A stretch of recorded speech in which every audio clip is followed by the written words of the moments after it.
In 1984, twins Grace and Laura Holland were born on September 23rd. They also had another sister. The family lived in the state of Missouri, in the town of Creve Coeur. Dad and Mom were considered quite religious people, and therefore determined Grace to study in a Catholic school. She graduated from it with honors and went to the university for law school. In the university, the girl studied up to a degree in criminal justice. Since her teenage years, she was attracted to this niche and respected the work of law enforcement. When she was 15 years old, she even organized some detective games with her friends and investigated fictional crimes. After studying at the Institute, Grace paid more attention to her personal life. There was a favorite man whom she married and gave birth to 4 children. The account of the woman in the social network abounded with photos with her children in different angles, places, and periods.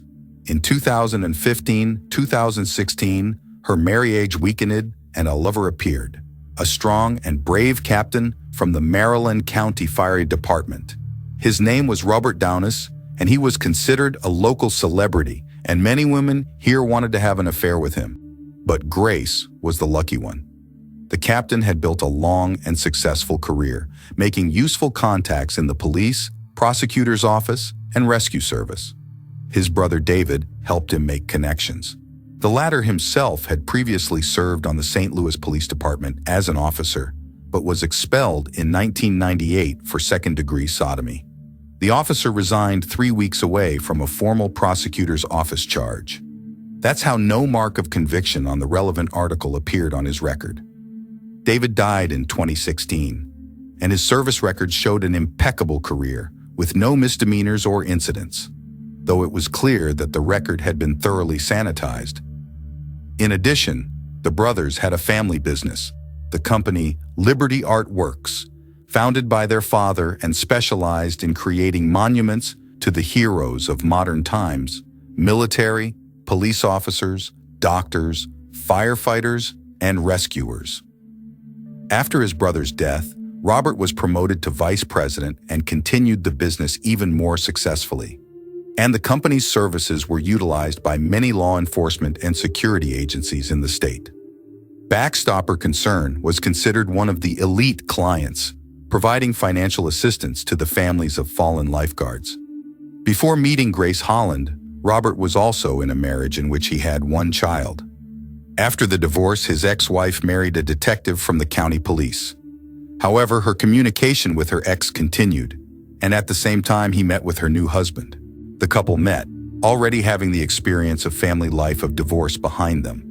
Their relationship developed rapidly, and in 2020, they bought a house and improved it for a long time. But it never came to marriage. Laura, Grace's sister, described the union as extremely unstable, although superficially it abounded in happiness. There was a storm and a calm at any given moment.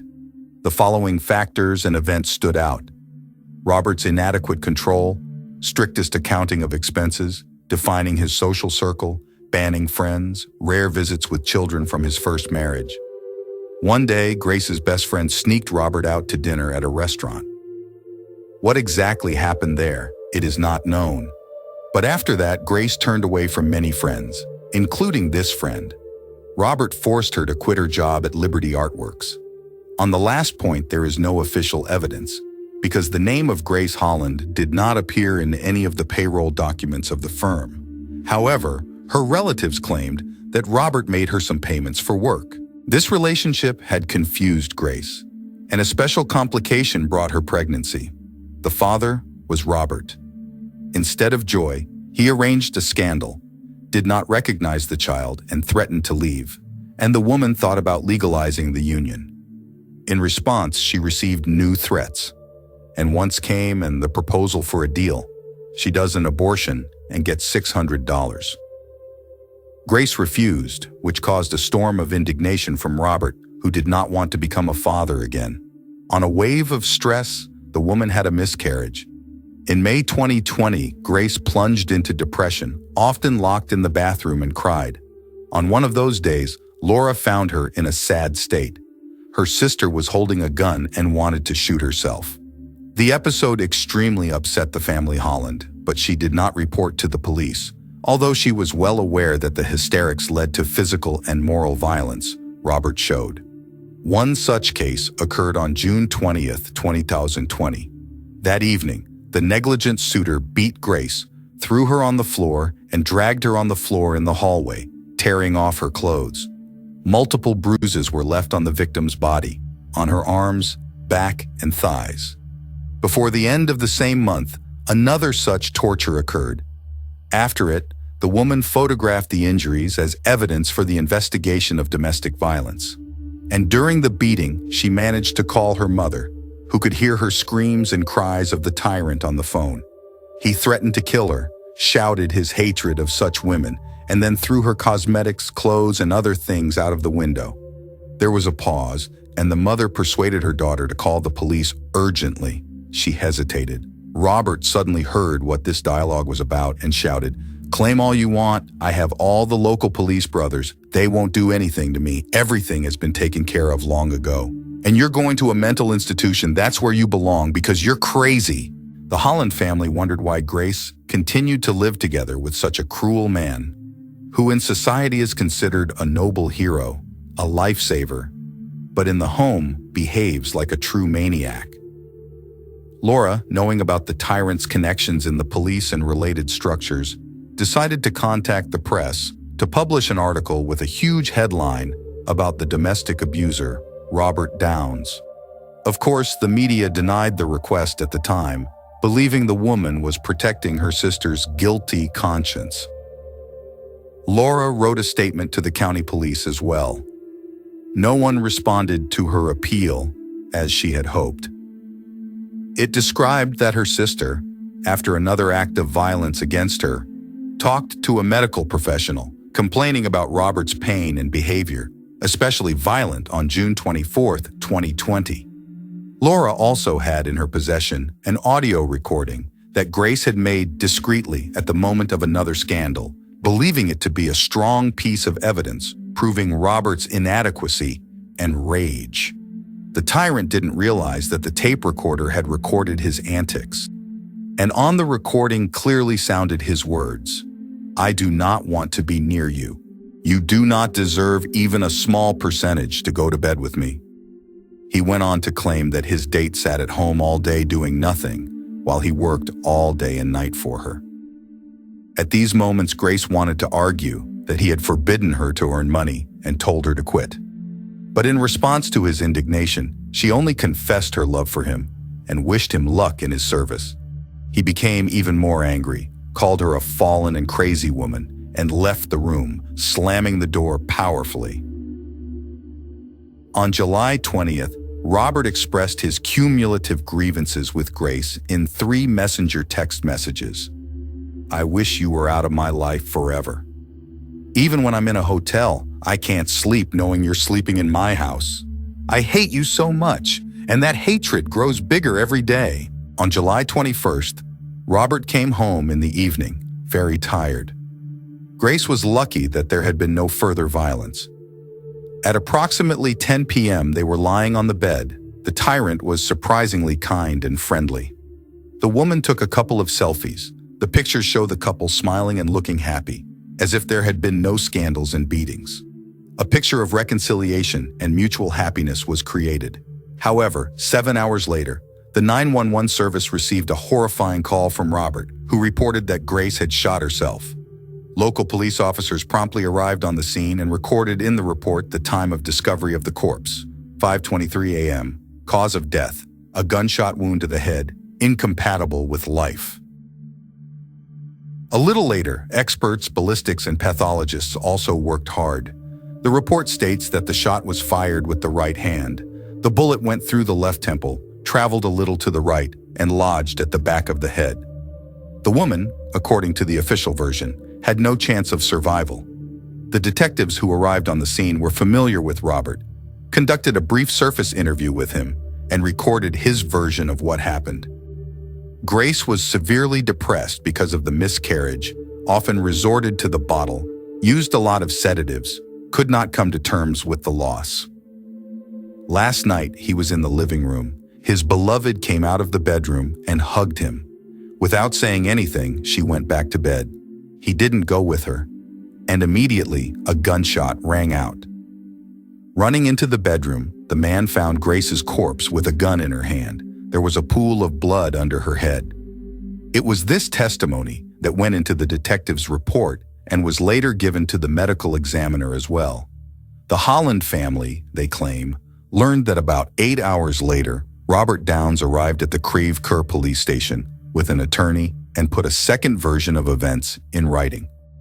The picture now presented itself as follows. He and Grace were lying on the bed in the bedroom. She went out, returned 10 minutes later, hugged him.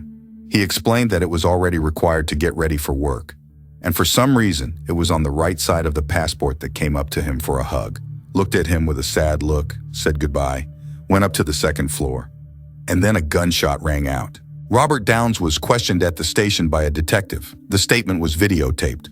Only then, that videotape mysteriously disappeared. Creve Coeur Township Police. Captain Jeffrey Hartman did not deny that the video was indeed recorded, only that technical glitches in the system caused it to be accidentally deleted. Eventually, based on the initial testimony and subsequent expert reports, detectives initiated a fairly short investigation that became more of a formality. On August 4th, it was initiated and completed. It began with a call from Robert Dowse. Investigator Charles Parker warned the one that the police would soon come to his house to collect evidence. It is desirable to furnish everything in the house so as to indicate the depressive state of the deceased, and the officers would only pay attention to the right details. I also told him what to delete on his phone so it wouldn't raise questions. And the search and interrogation became a deliberate production. As a result, the police agreed with the reports of forensic specialists. Grace shot herself against a background of prolonged depression. The investigation is over. Case closed. Grace's relatives did not agree with such an arrangement and the lightning-fast closure of the case. In their opinion, it was Robert Downs who was to blame for the death of the unfortunate woman. Of course, such a position required hard evidence, and to collect them, a private detective was hired. An independent investigation was organized. Laura noted that the police were surprisingly clever and quick to work, collected suitable and eliminated inconvenient evidence. Angry twin sister tried to alert the public and arbitrary justice and reveal what the true nature of Robert Downs. To this end, a huge story was posted on social media, available to all users, detailing the arguments and evidence that the investigation was fabricated. Robert was never once seen by investigators as even a potential suspect, probably because of his connections in police circles. The facts of violence on the part of Dowse towards Grace are not included in the case. They're hidden, and the man is presented as white and fluffy. The bullet was in the left temple of the deceased, although the woman has always been right-handed. She had learned to handle a gun and held it in her right hand. It was extremely uncomfortable to fire a bullet into her left temple. The shot was most likely fired by another person with a dominant right hand. The evidence was collected surprisingly quickly and in small quantities. Some evidence was somehow not preserved. Forensics did not examine the dead woman's hands for traces of gunpowder, which remain after a gun is used.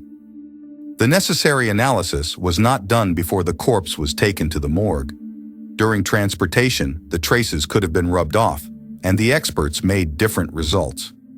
Robert Downs' hands and clothes were not immediately checked at the scene. There could have been gunpowder residue on them. The Creve Coeur Police Department lost valuable video files, potential evidence of Dowse's guilt, for ridiculous reasons. The investigators behaved overly polite, even friendly, to the person being questioned. They should not have been allowed to participate in the investigation because of their warm relationship with the defendant.